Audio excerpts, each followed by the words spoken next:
ಈ ಒಂದು ತಿಂಡಿ ಇದೆಲ್ಲ ಬಿಸಿಗಿಂತ ಸ್ವಲ್ಪ ತಣ್ಣಗಾದ್ಮೇಲೆ ರುಚಿ ತುಂಬ ಚೆನ್ನಾಗಿರುತ್ತೆ. ಖಂಡಿತವಾಗ್ಲೂ ನೀವು ಮನೇಲಿ ಟ್ರೈ ಮಾಡಿ.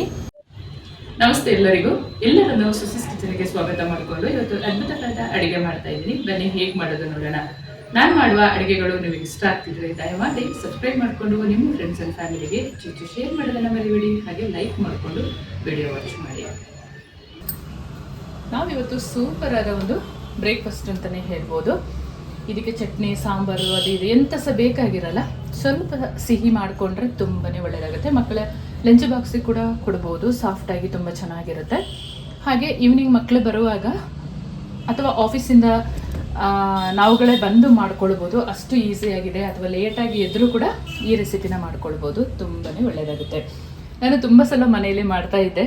ಸೊ ನನ್ನ ಫ್ರೆಂಡ್ಸ್ಗಳಿಗೂ ತೊಗೊಳಕ್ಕೂ ಕೊಡುವಾಗ ಅವರು ಇದನ್ನು ಮಾಡಿ ಇನ್ನೂ ನೀವು ಯೂಟ್ಯೂಬಲ್ಲಿ ಅಪ್ಲೋಡ್ ಮಾಡಿಲ್ಲಲ್ಲ ಅಂತಲೇ ಕೇಳ್ತಾ ಇದ್ರು. ತುಂಬ ದಿನ ಆದ ಮೇಲೆ ಇವತ್ತು ಮಾಡ್ತಾ ಇದ್ದೀನಿ. ಅವರೆಲ್ಲ ಕೋರಿಕೆ ಮೇರೆಗೆ ಅವರಿಗೆಲ್ಲ ಥ್ಯಾಂಕ್ಸ್ ಹೇಳಬೇಕು. ಆ್ಯಕ್ಚುಲಿ ಅಯ್ಯೋ ಇದಿಷ್ಟು ಈಸಿ ರೆಸಿಪಿ ಅಲ್ಲ, ಇದನ್ನು ಎಂತ ಮಾಡೋದು ಅಂತ ಅನ್ಕೊತಾ ಇದ್ದೆ. ಇವಾಗ ಮಾಡೇ ಬಿಡೋಣ ಅಂತ ಮಾಡ್ತಾ ಇದ್ದೀನಿ. ಒಂದು ಕಪ್ಪು ಮೆಜರ್ಮೆಂಟ್ ತೊಗೊಳ್ಳಿ. ಸೇಮ್ ಒಂದು ಕಪ್ಪಲ್ಲಿ ರವೆ ತೊಗೊಂಡಿದ್ದೀನಿ.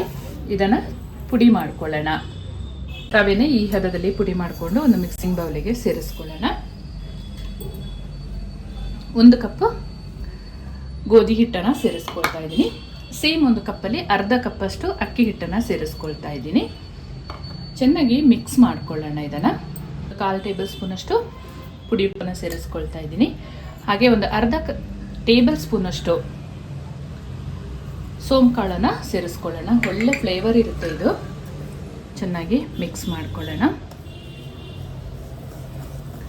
ತುಂಬ ಬೇಗನೆ ಮಾಡಿಕೊಳ್ಳುವಂಥ ಒಂದು ತಿಂಡಿ ಇದು. ನಾನು ನನ್ನ ಮಕ್ಕಳೆಲ್ಲ ಸಣ್ಣದಿರುವಾಗ ತುಂಬ ಮಾಡಿ ಕೊಡ್ತಾ ಇದ್ದೆ. ವಾರದಲ್ಲಿ ಒಂದು 4 ಬಾರಿ ಎಲ್ಲ ಇದನ್ನು ಮಾಡಿಕೊಡೋದು. ತುಂಬ ಇಷ್ಟ ಆಗುತ್ತೆ. ತೆಳ್ಳಗೆ ಮಾಡಬಾರ್ದು, ಸ್ವಲ್ಪ ದಪ್ಪ ದಪ್ಪ ಹುಯ್ಬೇಕು. ನಾವು ಕೆಂಡದ ಹಿಟ್ಟೆಲ್ಲ ಮಾಡ್ತೀವಲ್ಲ, ಆ ಒಂದು ಟೇಸ್ಟ್ ಬರುತ್ತೆ ಇದು. ಇದಕ್ಕೆ ತಕ್ಕಷ್ಟು ಅರ್ಧ ಕಪ್ಪಷ್ಟು ನಾನು ಬ್ರೌನ್ ಶುಗರನ್ನು ಹಾಕೊಳ್ತಾ ಇದ್ದೀನಿ. ನೀವು ಬೆಲ್ಲನ ಪುಡಿ ಮಾಡಿ ಆದರೂ ಹಾಕೊಳ್ಬೋದು, ಇಲ್ಲ ಬೆಲ್ಲ ನೀರು ಮಾಡಿ ಆದರೂ ಸೇರಿಸ್ಕೊಳ್ಬೋದು. ಇದಕ್ಕೆ ಮಿಕ್ಸ್ ಮಾಡ್ಕೊಳ್ಳೋಣ.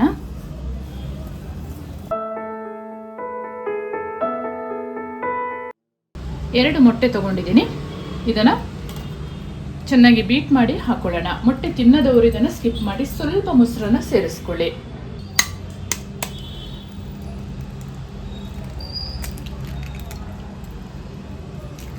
ಜಾಸ್ತಿ ಕ್ವಾಂಟಿಟಿ ಮಾಡ್ಕೊಳ್ಳೋದ್ರಲ್ಲಿ ಮೊಟ್ಟೆ ಜಾಸ್ತಿ ಹಾಕ್ಕೊಳ್ಬೋದು. ನಾನಿಲ್ಲಿ ಒಂದು 5 ಜನಕ್ಕೆ ಆಗುವಷ್ಟು ಮಾಡ್ಕೊಳ್ತಾ ಇದ್ದೀನಿ. ಮೊಟ್ಟೆನ ಚೆಂದ ಬೀಟ್ ಮಾಡಿಯೇ ಹಾಕ್ಕೊಳ್ಬೇಕು.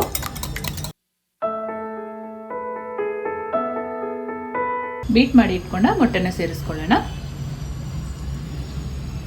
ಇದಕ್ಕೆ ರುಚಿ ಕೊಡೋದಕ್ಕೆ ಒಂದು ಇಂಪಾರ್ಟೆಂಟ್ ಇಂಗ್ರೀಡಿಯೆಂಟ್ಸ್ ಅಂದರೆ ಇದು ಈರುಳ್ಳಿ ಹಾಕ್ಕೊಳ್ಬೇಕು. ಒಂದು ಈರುಳ್ಳಿನ ಸಣ್ಣದಾಗಿ ಕಟ್ ಮಾಡಿ ಸೇರಿಸ್ಕೊಳ್ತಾ ಇದ್ದೀನಿ. ಅರ್ಧ ಚಮಚದಷ್ಟು ಬೇಕಿಂಗ್ ಸೋಡಾ ಸೇರಿಸ್ಕೊಳ್ಳೋಣ. ಸ್ವಲ್ಪ ನೀರು ಸೇರಿಸ್ಕೊಂಡು ಮಿಕ್ಸ್ ಮಾಡ್ಕೊಳ್ಳೋಣ. ತೀರಾ ತೆಳ್ಳಗೆ ಮಾಡಬಾರ್ದು,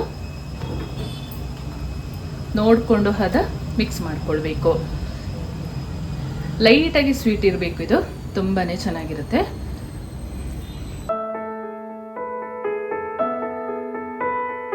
ಈ ಹದದಲ್ಲಿ ಕಲಿಸ್ಕೊಂಡು ಒಂದು 10 ನಿಮಿಷ ನೆನೆಯಲು ಬಿಡಬೇಕು. ಯಾಕೆ ಅಂತ ಹೇಳಿದ್ರೆ ರವೆ ಎಲ್ಲ ಹಾಕಿದ್ದೀವಲ್ಲ, ಚೆನ್ನಾಗಿ ಅರಳ್ಕೊಳ್ಳುತ್ತೆ. ಹಾಗಾಗಿ ನೋಡಿ, ಈ ಹದ ಇದ್ರೆ ಸಾಕಾಗುತ್ತೆ.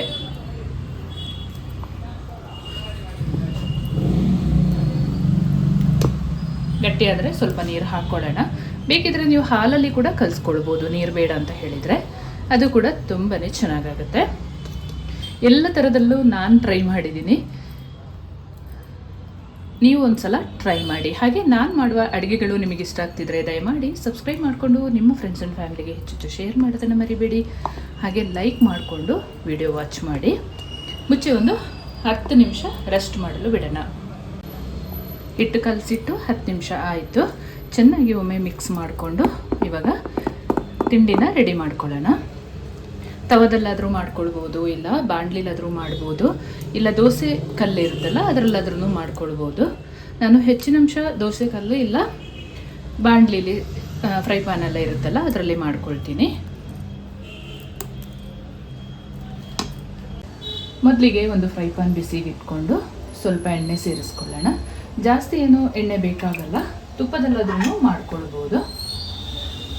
ಮೊಟ್ಟೆ ಮತ್ತು ಈರುಳ್ಳಿ ತಿನ್ನದವರು ಸ್ಕಿಪ್ ಮಾಡ್ಕೊಳ್ಳಿ, ಹಾಗೆ ಮಾಡ್ಕೊಳ್ಬೋದು. ಸೋಂಪು ಕಾಳು ಮಾತ್ರ ಹಾಕ್ಕೊಂಡು ಒಂದು 3 ಸೌಟಷ್ಟು ಹಾಕ್ಕೊಳ್ಬೇಕು.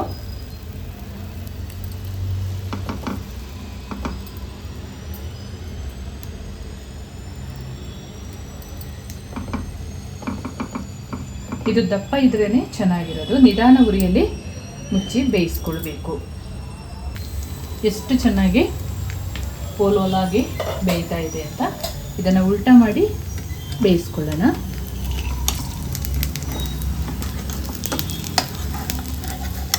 ತುಂಬ ಎಣ್ಣೆ ಅಂತ ಹಾಕೊಳ್ಳೋದು ಬೇಡ.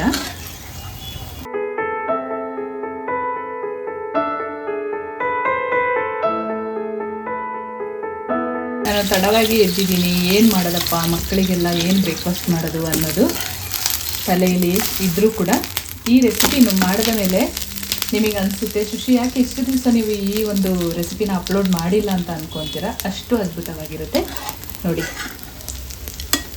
ಇಷ್ಟು ದಪ್ಪ ದಪ್ಪನೇ ಮಾಡಿಕೊಳ್ಬೇಕು. ಎಲ್ಲವನ್ನು ಸೇಮ್ ಒಂದು ವಿಧಾನದಲ್ಲಿ ರೆಡಿ ಮಾಡ್ಕೊಳ್ಳೋಣ. ನಾನು ಸ್ವಲ್ಪ ಮನೇಲಿದ್ದಾಗೆಲ್ಲ ಸ್ವಲ್ಪ ಈ ಪುಡಿಗಳು ರವೆ ಎಲ್ಲ ಉಳ್ಕೊಂಡಾಗ ಈ ಥರ ತಿಂಡಿಗಳನ್ನು ಮಾಡಿ ಟೇಸ್ಟ್ ಮಾಡೋದು ನನ್ನ ಅಭ್ಯಾಸ. ನೀವು ಕೂಡ ಇದನ್ನು ಟ್ರೈ ಮಾಡಲೇಬೇಕು. ಕೆಲವರು ಸ್ವೀಟ್ ಇಷ್ಟಪಡಲ್ಲ, ಸೊ ಅವರು ಖಾರ ಮಾಡ್ಕೊಳ್ಬೋದು. ಅದನ್ನು ಕೂಡ ಮುಂದೊಂದು ದಿನಗಳಲ್ಲಿ ನಾನು ಅಪ್ಲೋಡ್ ಮಾಡ್ತೀನಿ. ತುಂಬ ಜನರು ಸ್ವೀಟ್ ಇಷ್ಟಪಡಲ್ಲ ಅಂತ ನನಗೆ ಗೊತ್ತು. ಅವರಿಗಾಗಿ ಖಾರದ ತಿಂಡಿಯನ್ನು ಮಾಡಿ ಕೂಡ ಅಪ್ಲೋಡ್ ಮಾಡ್ತೀನಿ. ತುಂಬ ಸೂಪರ್ ಆದಂಥ ಬ್ರೇಕ್ಫಾಸ್ಟ್ ರೆಡಿಯಾಗಿದೆ. ಅಷ್ಟೇ ಸುಲಭವಾಗಿರುತ್ತೆ, ತುಂಬಾ ರುಚಿ ಇರುತ್ತೆ. ನಾವು ಲೇಟಾಗಿ ಎದ್ದರೂ ಕೂಡ ತಲೆ ಬಿಸಿ ಮಾಡ್ಕೊಳ್ಳೋ ಹಾಗೆ ಇಲ್ಲ, ಬೇಗನೆ ಇದನ್ನು ಮಾಡ್ಕೊಳ್ಬೋದು. ಇದನ್ನು ಟ್ರಾವೆಲ್ ಮಾಡುವಾಗ ಕೂಡ ತೊಗೊಂಡು ಹೋಗ್ಬೋದು. ಯಾಕೆಂತ ಹೇಳಿದ್ರೆ ಮೊಟ್ಟೆ ಯೂಸ್ ಮಾಡಬೇಡಿ ಟ್ರಾವೆಲ್ ಮಾಡುವಾಗ, ಬೇಗ ಹಾಳಾಗುತ್ತಲ್ಲ. ಹಾಗಾಗಿ ಮತ್ತು ಟೆಂಪಲ್ಗೆಲ್ಲ ಹೋಗುವಾಗ ಮೊಟ್ಟೆ ಹಾಕಿದ್ದನ್ನು ಯಾರೂ ತಿನ್ನಲ್ಲ. ಹಾಗಾಗಿ ಇದೇ ವಿಧಾನದಲ್ಲಿ ಖಾರ ಕೂಡ ಮಾಡ್ಕೊಳ್ಬೋದು, ಅದು ಕೂಡ ತುಂಬಾ ಚೆನ್ನಾಗಿರುತ್ತೆ. ನೆಕ್ಸ್ಟ್ ಟೈಮ್ ನಾನು ಖಾರದ ತಿಂಡಿ ಕೂಡ ಮಾಡಿ ಸೇಮ್ ವಿಧಾನದಲ್ಲಿ ಅಪ್ಲೋಡ್ ಮಾಡ್ತೀನಿ. ಹಾಗೆ ನಾನು ಮಾಡುವ ಅಡುಗೆಗಳು ನಿಮಗೆ ಇಷ್ಟ ಆಗ್ತಿದ್ರೆ ದಯಮಾಡಿ ಸಬ್ಸ್ಕ್ರೈಬ್ ಮಾಡಿಕೊಂಡು ನಿಮ್ಮ ಫ್ರೆಂಡ್ಸ್ ಆ್ಯಂಡ್ ಫ್ಯಾಮಿಲಿಗೆ ಹೆಚ್ಚು ಶೇರ್ ಮಾಡೋದನ್ನು ಮರಿಬೇಡಿ. ಹಾಗೆ ಲೈಕ್ ಮಾಡಿಕೊಂಡು ವಿಡಿಯೋ ವಾಚ್ ಮಾಡಿ. ಮುಂದೆ ಅದ್ಭುತವಾದ ಹೊಸ ರೆಸಿಪಿಯೊಂದಿಗೆ ನಿಮ್ಮನ್ನು ಭೇಟಿ ಮಾಡ್ತೀನಿ. ಅಲ್ಲಿವರೆಗೂ ತುಂಬ ಹೃದಯದ ಧನ್ಯವಾದಗಳು.